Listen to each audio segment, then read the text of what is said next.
A balanced vision for Canada is how Liberal MP Jaime Battiste is describing his campaign to replace Prime Minister Justin Trudeau as party leader.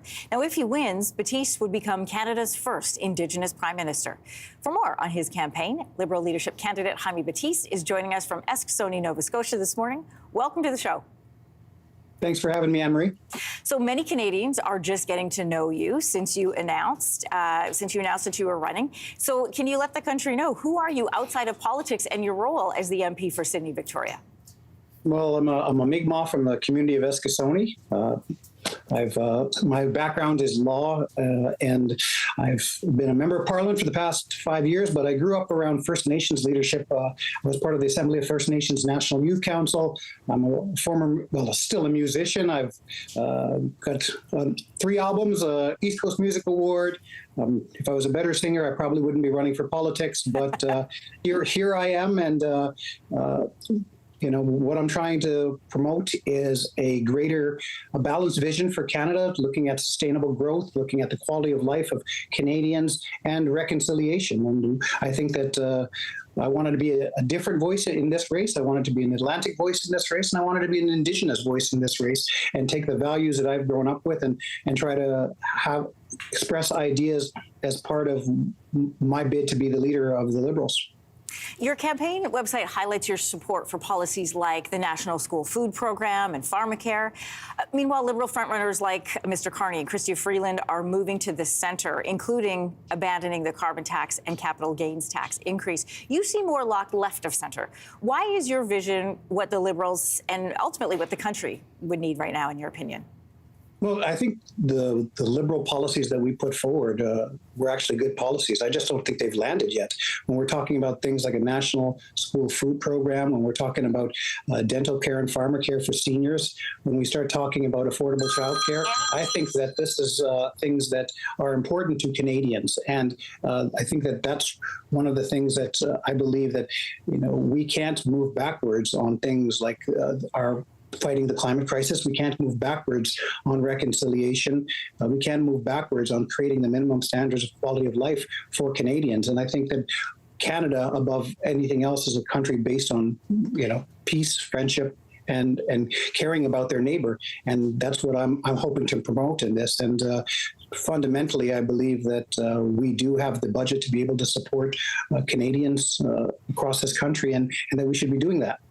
You highlighted some of the qualities that are, characteristics of this country, which is peace and friendliness. But we do have a different administration south of the border. This changes the game a bit. Whoever wins this leadership race is going to become Prime Minister March the 9th. We know that Saturday, February 1st, tariffs are coming from the U.S. What's your plan for those? I think that I think we're all concerned with the second Trump presidency, but let's not forget that we've gone through it once before, and I think we kind of tend to be prisoners of the moment of what's on the table in front of us as the most pressing concern, and kind of forgetting about the long-term things that's still going to Trump is going to come, Trump is going to go at some point, but we also need to think about the most existential threat that we have to our country and humanity is the climate crisis. And that's why, I feel like we need to also start looking at ways in which we can do more. But it's also, my leadership is really going to be about global cooperation and trying to ensure that we globally are taking the steps to address things like the wealth inequalities in the world, about the climate crisis, but also being able to ensure that when we're looking at what Canadians are feeling, that we're looking at how do we support them through these difficult times. Sure. I'm curious then if your approach would be more the Team Canada approach, which is being seen by most of the premiers, or if you're more in the camp of Danielle Smith, which is conciliatory measures, certainly not retaliatory. I think that I'm definitely more of a Team Canada approach, and I think that, and I have a complete faith in Melanie Joly and Dominic LeBlanc, who are currently guiding our way through this. We've been through this before, and I think that Canadians need to remember that we've gone through this before. But in order for candidates to say that they have a plan and they know how to deal with Trump, I think that my vision and my way of moving forward in terms of handling leadership has always been about collaboration and treating people with respect. And that's the way I'll move forward. I think I've been collaborative with not only my colleagues, but also people on the other side. And so I always try to collaborate and to listen. And I think that's something that we all need to continue to do.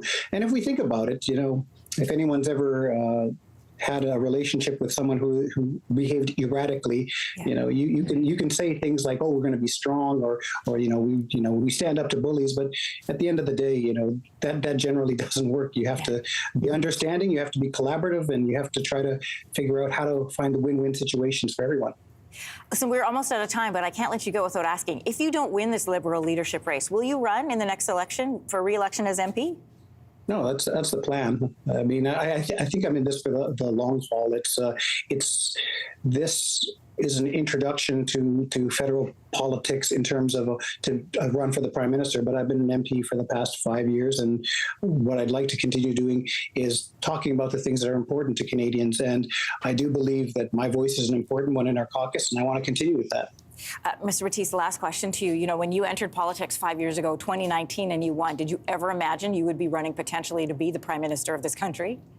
Listen, I didn't think I was going to do this a month ago. I was kind of urged to do it, convinced to do it. And when I was talking to the people who I was excited about their leadership, I wasn't hearing them raise their hand. And so a lot of folks said, why don't you try to make history? Why don't you try to do this? And you know what? If the only thing I've done in this race is to inspire Indigenous youth to believe they could have any job in Canada, that's something that's worth doing. And I'll be excited for them and for them to believe that this is possible. I've always told people before there was a Premier Wab Kinew, there was an Elijah Harper. Before there was a President Barack Obama, there had to be a Jesse Jackson. Someone has to be the first to try, even if those steps are just in moving into the direction of paving a better future for the next generation.